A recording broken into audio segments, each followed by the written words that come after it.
ఏపీలో గూడ్స్ రవాణా నిలిచిపోనుంది. నేటి నుంచి లారీలు నిలిచిపోనున్నాయి. టెస్టింగ్, ఫిట్నెస్ ఛార్జీలను తగ్గించాలని డిమాండ్తో ఇవాళ అర్ధరాత్రి నుంచి సరుకు రవాణా నిలిపివేస్తున్నట్లు లారీల ఓనర్లు సంఘం ప్రకటించింది. దాదాపుగా 10,000 లారీలు నిలిచిపోనున్నాయి. దీంతో కూరగాయలు, నిత్యావసరాలు, ధాన్యం, రేషన్ సరఫరాపై తీవ్ర ప్రభావం పడనుంది. 13 ఏళ్ల వాహనాల ఫిట్నెస్ ఫీజు గతంలో 1,400 ఉండగా కొత్త నిబంధన ప్రకారం 33,000 చెల్లించాల్సి వస్తుందని లారీల ఓనర్లు ఆవేదన వ్యక్తం చేస్తున్నారు.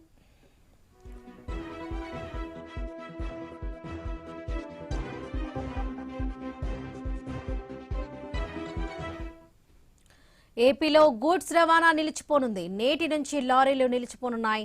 టెస్టింగ్, ఫిట్నెస్ ఛార్జీలను తగ్గించాలని డిమాండ్తో ఇవాళ అర్ధరాత్రి నుంచి సరుకు రవాణా నిలిపివేస్తున్నట్లు లారీల ఓనర్ల సంఘం ప్రకటించింది.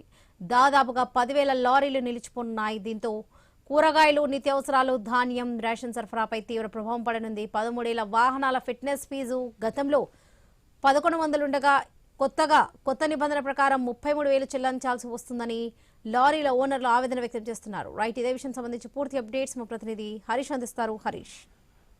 వరలక్ష్మి, లారీ యజమానుల సంఘం ఏపీలో బంద్కు వెళుతున్నటువంటి సిచ్యువేషన్ ఉంది. ఎందుకంటే ఫిట్నెస్ కి సంబంధించి ప్రభుత్వం తీసుకునేటువంటి పన్నుల రూపంలో వసూలు చేస్తున్నటువంటి ఛార్జీలకు సంబంధించి ఏకంగా 13,000 రూపాయలు చెల్లించాల్సి రావడంతో దాని భారం ఎక్కువగా పడుతుంది. ఇప్పటికే రవాణా రంగం ప్రధానంగా లారీల నిర్వహణ, అదేవిధంగా లారీలకు సంబంధించి యజమానులు ఎవరైతే ఉన్నారో వాళ్ళందరూ కూడా ఆర్థికంగా కూడా ఇబ్బందుల్లో ఉన్నారనేటువంటి ఒక ఆవేదన లారీ యజమానుల సంఘం వ్యక్తం చేసింది. అందులో భాగంగా ఇప్పుడు ప్రభుత్వం కూడా పెద్ద ఎత్తున ఫీజులు వసూలు చేయడం, 33,000 రూపాయలు వసూలు చేయడం, 13 ఏళ్ల వాహనాలకు సంబంధించినటువంటి ఫిట్నెస్ కేవలం 1,400 మాత్రమే ఉండేది. దాన్ని 33,000 రూపాయలు చెల్లించాల్సి రావడంతో యజమానులు ఆవేదన వ్యక్తం చేశారు. ఈ విషయం పైన ప్రభుత్వం దృష్టి కూడా తీసుకునేటువంటి ప్రయత్నం చేస్తున్నారు. అయితే ప్రభుత్వం తీసుకునేటువంటి నిర్ణయం ఆధారంగానే తమ భవిష్యత్ కార్యాచరణ ఉంటుందని కూడా లారీ యజమానుల సంఘం వెల్లడించింది. ఇందులో భాగంగానే నేటి నుంచి కూడా లారీలన్నీ కూడా మిగిలిపోతాయి అనేటువంటి ఒక ప్రకటన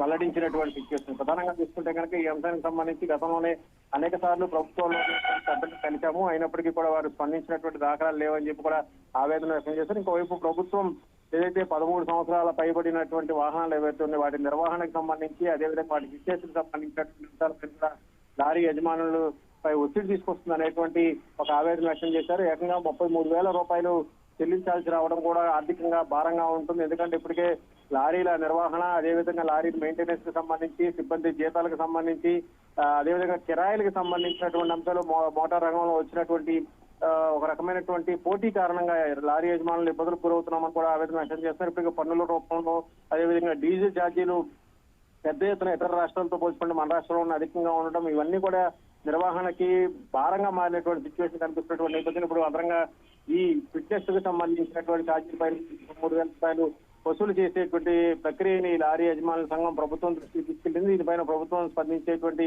అవకాశం ఉంది. ఆ తర్వాత భవిష్యత్ కార్యాచరణ కూడా ప్రకటిస్తామని కూడా లారీ యజమానుల సంఘం ప్రకటించినటువంటి పరిస్థితి ఉంది.